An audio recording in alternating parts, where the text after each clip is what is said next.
Mon frère, tu es qui? Là, il nous dit que, en fait, il est le nouveau locataire. Comment ça, le nouveau locataire? Tu sors d'où?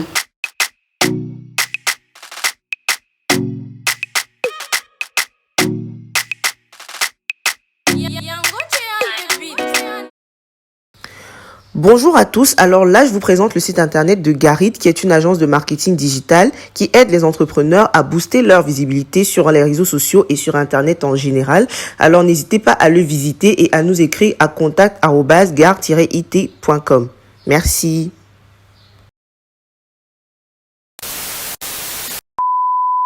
Coucou tout le monde, bienvenue sur ma chaîne YouTube, j'espère que vous allez tous très bien. Aujourd'hui on se retrouve dans un story time. On est en confinement, on n'a pas grand chose à faire, on cherche comment tuer le temps. Donc je me suis dit je peux contribuer un peu à votre divertissement, du moins je l'espère. Donc s'il vous plaît, regardez la vidéo jusqu'à la fin et partagez-la parce que vous êtes très chiche en vue et très chiche en partage. Merci de bien tenir compte de ma petite revendication aujourd'hui. Bref.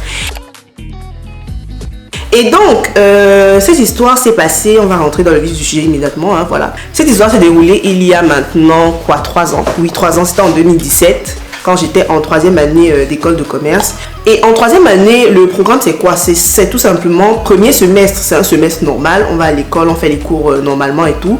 Et le deuxième semestre, c'est un semestre international ou alors un semestre de stage. Donc soit on va à l'étranger, soit on fait un stage. Et moi la question s'est pas posée, enfin la question ne s'est même pas posée. Moi je voulais faire un semestre à l'international. Et du coup j'ai donc décidé d'aller en semestre international. Et comme moi je venais du Cameroun, on n'avait pas beaucoup de choix, nous qui venions du Cameroun. C'était soit on allait à Shanghai, soit on allait à Budapest, soit je crois on allait en Allemagne ou c'est où là-bas, je ne sais même pas. Bref, les trucs qui sont à côté de la France là. Et le truc c'est que bon, moi je voulais pas aller en Allemagne, tout simplement, déjà éliminé d'office. Shanghai, du coup il me restait Shanghai ou Budapest. Et le problème c'est que moi je voulais bien aller à Shanghai, mais mes parents ne voulaient pas parce qu'en fait c'était trop loin pour eux. Et donc mes parents n'ont pas voulu. Et du coup, finalement, il ne me restait que Budapest. Voilà, donc j'ai pris ce qui s'est offert à moi.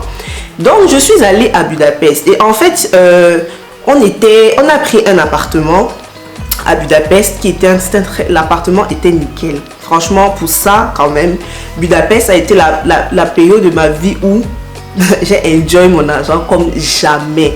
La vie est moins chère, tout est moins cher, c'est-à-dire l'appartement était magnifique et on payait quoi, 350 € je crois, ou 390 €, soit 370 €, quelque chose comme ça, mais en tout cas moins de 400 € et l'appartement était hyper grand, hyper beau, meublé, il y avait tout dedans, on est venu, on a tout trouvé, bref c'était magnifique, c'était vraiment très beau. Et nous étions trois, nous étions 3 filles. Et nous étions toutes les 3 potes, hein. C'est pas des filles que j'ai connues là-bas et tout. C'était toutes les 3 des Camerounaises avec qui j'ai voyagé, avec qui je suis arrivée en France. Donc bref, c'était des filles que je connaissais, c'était des potes. Donc pas de souci à ce niveau, tranquille.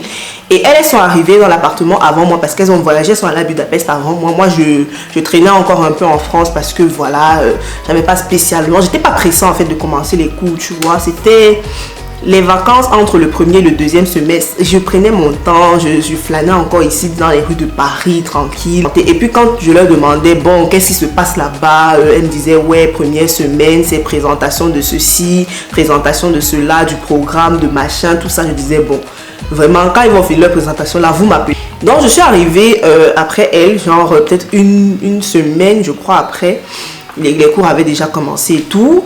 Et j'arrive, je les trouve dans l'appartement, normal et tout, l'état des lieux avait déjà été fait, donc pas de problème, j'arrive, je m'installe. Et il faut savoir que moi quand je vais quelque part, même si c'est pour une seule nuit, quand je vais peut-être, je voyage, je vais dans un hôtel ou un Airbnb, ou même si c'est une seule nuit, quand je suis quelque part, j'aime me sentir chez moi. Ça veut dire que quand j'arrive, il faut que je m'installe. Donc j'arrive, je vais dans la salle de bain, j'installe tout mon matériel, peut-être de maquillage, tous mes produits de toilette, de beauté, tout ça, j'installe. Du coup, vu que je savais que j'allais être dans cet appartement pour 4 mois et qu'il y avait énormément, enfin il y avait de la place quoi, enfin déjà chacune de nous avait sa chambre, les espaces communs étaient suffisamment grands, que ce soit la salle de bain, le salon, enfin tout ça et tout était vraiment bien. Donc j'avais de la place. J'ai donc décidé de ranger mes affaires, mes produits de toilette, dans la salle de bain. Donc tout ce qui est déo, gel douche, brosse à dents, dentifrice, blabla, tout ça, j'ai mis dans la salle de bain. Et puis je savais que bon, je vivais avec des potes, enfin c'était des potes à moi et tout, donc je n'avais pas peur qu'elles me prennent mes affaires ou des trucs comme ça. Bah, j'avais pas peur. C'est pas un jour, on va à l'école tranquillement, on revient des cours, il y a un monsieur, il y a un boy qui nous attend. Là comme ça, il est là comme ça en train de se promener dans la maison, tranquille dans la maison des gens, il est là comme ça en train de se promener, on ne sait pas qui il est, on ne sait pas d'où il vient, il est en train de se promener.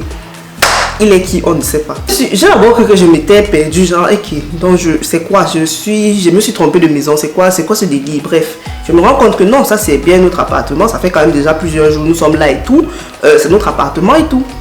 Et là je comprends pas ce qui se passe, mais c'est qui lui, enfin, qu'est-ce qu'il veut, c'est le propriétaire, il est venu faire l'état des lieux. Mais je demande à mes deux copines que, mais vous ne m'avez pas dit que l'état des lieux ça avait déjà été fait.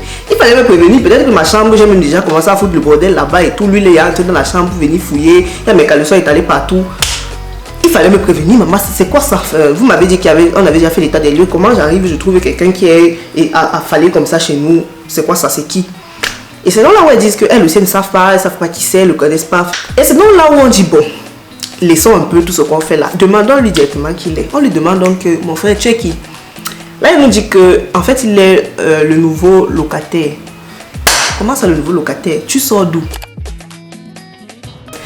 Nous, ça nous a un peu saoulé parce que, enfin, ça nous a un peu énervé parce qu'on s'est dit, mais, enfin, je sais pas, je vis dans cet appartement, je paye le loyer, je suis quand même un peu chez moi, même si c'est pas moi qui ai acheté l'appartement, mais je paye un loyer, donc ça reste quand même chez moi. J'aimerais bien que quand quand ce genre de choses arrive, qu'on soit informé, tu vois, parce que nous on était 3 filles. Moi je pouvais rentrer chez moi, me déshabiller, enlever mon manteau, mettre mon manteau sur le porte-manteau et tout, et après me mettre à poil dans la maison, commencer à marcher, me balader en string partout dans la maison, parce que je sais que je vis avec des filles, enfin je sais que je vis avec 2 filles, donc moi je n'ai pas la question, ne se pose même pas pour moi si je dois me mettre à l'aise ou pas. Et là on écrit à l'agence, on leur demande des explications, qui nous disent un peu ce qui se passe parce qu'on ne comprenait pas. Et là ils nous disent oui, mais en fait on a oublié ce petit détail. Comment ça vous avez oublié ce petit détail? Mais c'est un humain, c'est un très gros détail. C'est quelqu'un qui faisait au moins 1m80, bon pas 80 quand même, il n'était pas très grand de taille. Mais en tout cas, c'était quelqu'un qui était quand même assez grand et assez imposant. Vous ne pouvez pas dire que c'est un petit détail que vous avez oublié, mais c'était quelqu'un, une personne. Bref, on dit ok, ça va. Laissons même l'agence là, il ne raconte même rien de bon. On va prendre le bon côté des choses, on va relativiser. C'est un garçon, c'est une nouvelle connaissance. Voilà, ça ne fait jamais de mal de connaître quelqu'un en plus. Bref, on essaie de sympathiser avec lui, d'où tu viens, qui tu es, d'où tu sors, qu'est-ce que tu fais dans la vie, tout ça. On essaie de faire voilà, la bonne camaraderie et tout. Il nous dit ouais qu'il est d'origine sénégalaise, il vit en France. Enfin, si je ne dis pas de bêtises, je crois en tout cas qu'il est un élève ingénieur. Je crois qu'il était aussi en 3e année, comme quelque chose comme ça. Mais bref, il y avait plein de similitudes entre son parcours et le nôtre. En plus, il vivait aussi à Angers et nous aussi, on venait on vivait à Angers juste avant d'arriver à Budapest. Donc, plein de similitudes et tout. Donc, ça faisait plaisir et tout de discuter avec lui, d'échanger avec lui. Donc, là où les choses ont commencé à se gâter. Je commence même par quoi? Il y a tellement de choses qu'il faisait. Mais avant de parler de tout ce qu'il faisait mal, parce que, voilà, c'est vrai que le titre dit colocataire de l'enfer ou je sais pas quoi, je ne sais même pas ce que je vais balancer dans le titre là-bas. Mais il faut savoir une chose, c'était quand même quelqu'un, il faisait quand même de bonnes choses. La chose dans laquelle il nous a été le plus utile, je pense que nous toutes les trois on va être peut-être unanimes là-dessus. La chose dans laquelle il nous a été le plus utile, c'est que, je ne sais pas si vous connaissez la série Pod et Marichou. En fait, c'est une série sénégalaise, pour ceux qui ne connaissent pas, c'est une série sénégalaise qui passe quand même depuis, je crois que, en tout cas ça passe depuis. C'est vraiment peut-être dans la, je ne sais, peut-être 4e saison ou je ne sais pas quoi là-bas. J'ai décroché depuis, ça m'a saoulé. Mais en tout cas, c'est une série quand même que j'aimais bien quand ça venait de commencer. Mais il y avait un petit problème. Pour ceux qui regardent les séries sénégalaises, vous savez très bien de quoi je veux parler. La traduction. Ce n'était pas traduit. Et on sait très bien comment les Sénégalais parlent. Ce n'est pas mauvais. Moi, j'ai toujours admiré ça chez eux. Le fait qu'ils parlent wolof, j'ai toujours admiré ça chez eux. Mais parfois, pour nous autres, ça peut être un peu compliqué parce que nous, on veut aussi comprendre ce qu'ils disent dans les séries, tu vois. Il n'y avait pas de la traduction en français parce qu'on vivait à Budapest, on ne vivait pas en France. Donc il n'y avait pas la traduction en français. Du coup, on était obligé de regarder ça comme ça en Wolof et tout. Et là où le monsieur nous a quand même aidé, c'est que quand on regardait ça au salon, on l'appelait, mon petit, viens regarder ça, viens un peu regarder la série avec nous. C'est une série sénégalaise quoi, donc tu peux peut-être nous aider à traduire 2-3 mots. Et du coup il nous traduisait la série, enfin il nous traduisait les dialogues et tout. Et en ça il nous était quand même utile. Et c'est d'ailleurs la seule chose dans laquelle moi en tout cas il m'a été utile, parce qu'après là c'était la catastrophe. L'eau chaude. Et Seigneur, ça c'est le truc. Oh putain. Il vit avec, nous sommes 4 dans la maison, il vit avec 3 filles. Laissons même le fait que ce soit les filles. Disons, il vit avec 3 personnes, parce que n'entrons pas dans le cliché. Tu vis avec 3 personnes, tu entres dans la salle de bain, tu mets l'eau à fond dans le dernier niveau de chaleur, le genre que l'eau te braise le corps. Je ne sais pas comment il faisait, mais l'eau te braise le corps. Tu te laves avec, tu t'assures que l'eau chaude finit. Donc, tant que l'eau chaude ne finit pas, tu ne sors pas de la salle de bain. Tu t'assures que l'eau chaude là, tu as bien sucé ça. Après, tu sors. Et tu nous sors là, pour qu'on fasse quoi avec? Une fois, l'histoire d'eau chaude, je laisse passer. Deuxième fois, je laisse passer. Troisième fois, les fois d'après, ça a pété. Je ne pouvais plus. Je ne pouvais plus. Parce qu'on était obligé dans la maison de se lever, donc de tout faire pour se lever avant lui. Pour aller se laver, pour avoir la chance de trouver l'eau chaude. Parce que si tu arrives, que la porte est fermée, la porte de la salle de bain est fermée, et que c'est lui qui sort, toi-même tu sais que tu ne vas pas te laver, ou que tu vas te laver à l'eau froide. Ou que tu vas attendre seulement que l'eau chaude revienne pour te laver. Sauf que si tu es en train d'aller à l'école, tu sors au lieu de te laver à l'eau froide. Et si vous prenez en hiver, l'hiver de Budapest, ce n'est pas l'hiver de Paris. Ça n'a rien à voir. Et bref, je laisse passer 1 fois, 2 fois, 3 fois. Et après, ça a commencé à péter. J'ai commencé à lui dire ce qu'il fallait que je lui dise. Bref. Jusque-là, il faisait mine de comprendre parce qu'il était souvent comme ça. Oui, avec sa petite voix toute docile. Oui, j'ai compris, je suis désolée, ça ne va plus arriver, machin. Il fait peut-être 1 semaine comme ça, on n'entend pas parler de lui. Après, la semaine d'après, il recommence. Ça, c'était l'eau chaude. Deuxième truc qui m'énervait sur lui, c'est que il y a un truc que je ne supporte pas. C'est qu'on touche à mes affaires sans me demander. Parce que moi, je suis quelqu'un, tout le monde sait que si j'ai quelque chose, tu me demandes quelque chose, que je l'ai, je vais te donner. Toujours. Mais ce que je ne supporte pas, c'est que quelqu'un se serve dans mes affaires sans me demander, ou que quelqu'un touche à mes affaires sans mon autorisation. Ça, je ne supporte pas ça. Et lui, comme je vous ai dit, nous, on était assez à l'aise dans notre appartement. On étalait un peu nos affaires, nos produits de toilette partout dans la salle de bain et tout. Et lui, en fait, il était dans un marché aux légumes. Il arrivait là, il était dans son supermarché. Aujourd'hui, il utilise ça. Demain, il utilise ça. Il se servait comme il voulait. Il utilisait les gels douche des gens, lait de toilette, les crèmes dépilatoires, déodorants, brume corporelle. Il utilisait tout. Toutes les affaires, il arrivait là, oulala, en plus je vis avec des femmes qui sont plutôt bien soignées. Ah oui, donc je vais me servir. Il se servait à souhait, quand et comme il voulait. Et ça, je ne supportais pas ça. Du coup, j'ai été obligée de ramasser toutes mes affaires. Je crois que les autres filles aussi ont fait la même chose. On était obligé de ramasser toutes nos affaires et de les garder dans nos chambres parce qu'on ne pouvait plus, c'était insupportable. Je ne vais pas passer mon temps à acheter, à renouveler mon gel douche parce que quelqu'un, il fait 3 heures dans la salle de bain. En plus, ce n'est même pas son gel douche qu'il utilise, mais on est où là, c'est quoi ça? Bref. Ça, c'est deuxième chose. Troisième chose, la saleté. Il ne faisait pas la vaisselle, il utilisait les assiettes, il les laissait comme ça. C'était nous autres qui devions venir laver derrière. Moi, je venais, je lavais. 1 fois, 2 fois, 3 fois, 4 fois. Après, ça a commencé à me saouler. Je lui ai dit, bon, écoute, là, je ne suis pas ta mère, je ne suis pas ta soeur, je ne suis pas ta femme. Donc, ce n'est pas moi qui vais venir faire la vaisselle derrière toi tout le temps. Hein? D'accord? Donc, à un moment donné, tu es un adulte. Tu vas commencer à laver toi-même tes assiettes. Sinon, tu vas les utiliser comme ça, toutes sales. Et là, oui, il se moquait en fait de nous. Parce qu'à un moment donné, ça devenait de la moquerie. Il faisait exprès. C'est qu'il laissait ses assiettes sales. Nous, on lavait nos assiettes. Et c'est les assiettes que nous, on avait lavées qu'il venait, il utilisait. Et il les laissait sales aussi. En fait, on était finalement obligé de laver les assiettes qu'il avait utilisées si on voulait les utiliser. Je ne sais pas si vous voyez. Et ça, c'était chiant. En fait, il se moquait limite de nous. Il faisait déjà exprès. Bref. Il faisait des nourritures, des plats qui n'ont aucun sens, des plats bêtes. Un jour, Seigneur, un jour il a fait, ou c'était quoi, le gratin de poulet. Je ne connais pas les gens là, je n'avais jamais vu ça.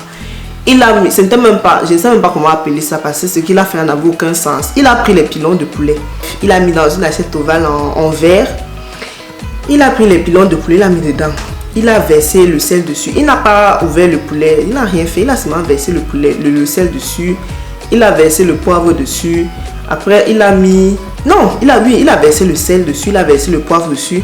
Il a pris le poulet là comme ça. Pas d'huile, pas rien. Il a fait verser le sel, le poivre sur le poulet. Il a enfoncé le... Oh my God. Il a enfoncé l'assiette comme ça dans le four. Quand il est là, allez vous débrouiller là-bas. Il n'avait jamais vu ça.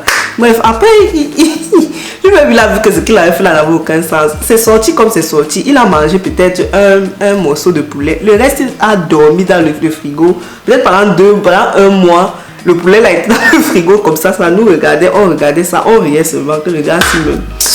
Parce qu'en plus, il n'avait pas je sais pas, l'humilité de venir nous dire qu'il ne sait pas faire la cuisine et que du coup, qu'on l'aide, qu'on fasse un peu la cuisine pour nous. Et comme il savait qu'on fasse un peu la cuisine pour lui, pardon. Et comme il savait il se comportait mal, bah forcément, il savait aussi que s'il venait nous demander, on n'allait pas forcément accepter du premier coup. Mais bon, bref, il faisait comme il a fait là. Dernier truc qu'il a fait, là, il nous a fait le coup KO, comme on dit. Donc, il nous a seulement mise à terre. C'est au moment de partir. Comme lui, il est parti avant nous. Très très grosse. C'était vraiment du n'importe quoi. Il est parti avant nous. Il a eu son... Je sais même pas s'il a eu l'état des lieux. Parce que vu la façon dont il a laissé sa chambre, je sais pas s'il a eu un état des lieux en fait. Bref. Il est parti. Quand nous sommes partis, les dégâts de sa chambre, c'est nous qui sommes restés payés. Parce que soi-disant, il est parti si c'est 2 ou 3 semaines avant nous. Donc, probablement, il n'avait laissé aucun dégât. Et les dégâts, c'est nous autres qui les avons causés juste après son départ, blabla, machin et tout. Donc, en gros, ces bêtises nous retombaient dessus. Juste parce que nous sommes restés après lui. Et que, parce qu'en fait, quand il est parti, nous, on a fermé sa chambre. On a dit, sa chambre va rester comme ça. En fait, là où on aurait dû prendre des photos.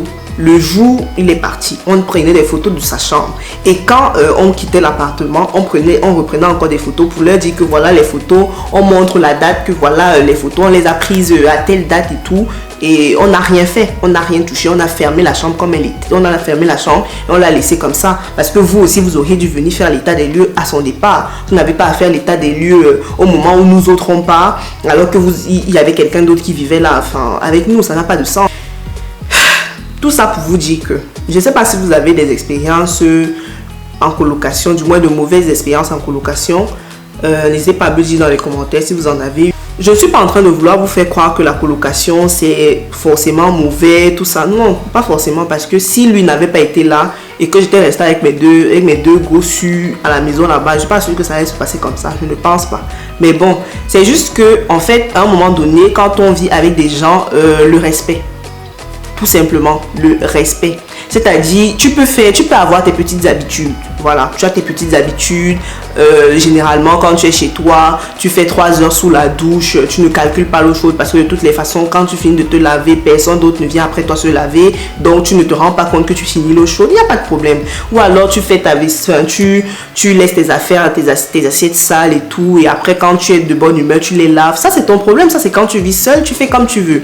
Mais à partir du moment où tu vis avec les gens, un minimum de bienséance en fait. Enfin, tu vis avec des gens, tu respectes les gens et tout. Et tu essayes de changer. Tu changes juste la durée de la colocation. On n'allait pas être là pour 15 ans. C'était juste 3-4 mois à se supporter, tout casser. Donc, tu fais les efforts pendant ces 3-4 mois et après, tu retournes dans ton chez-toi là-bas. Tu pars faire ta poubelle et tes railleries là-bas chez toi. C'est ton problème. Non, on s'en fout. On ne vit pas avec toi. Je ne vais pas t'épouser. Tu n'es pas mon fils, tu n'es pas mon frère. Je m'en fous.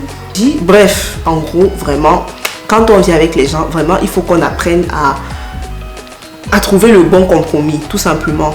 Bref, j'espère que cette petite vidéo vous a plu, vous a un tout petit peu distrait, vous a fait vous a fait tuer quelques petites minutes. N'hésitez pas à liker la vidéo, à mettre plein de pouces bleus, à vous abonner à ma chaîne YouTube parce que vous êtes vraiment très chicha en vue et très chicha en partage. Donc vraiment partagez la vidéo, c'est pardon.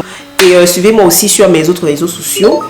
Et voilà, je ne peux pas terminer la vidéo sans vous parler de mon entreprise jamais. Donc, si vous avez des amis entrepreneurs ou que vous-même vous êtes un entrepreneur, n'hésitez pas à laisser un mail à l'adresse contact@garit.com et on va vous répondre. Et visitez aussi le site internet gar-it.com. Et voilà, on se retrouve bientôt pour une nouvelle vidéo. Bisous.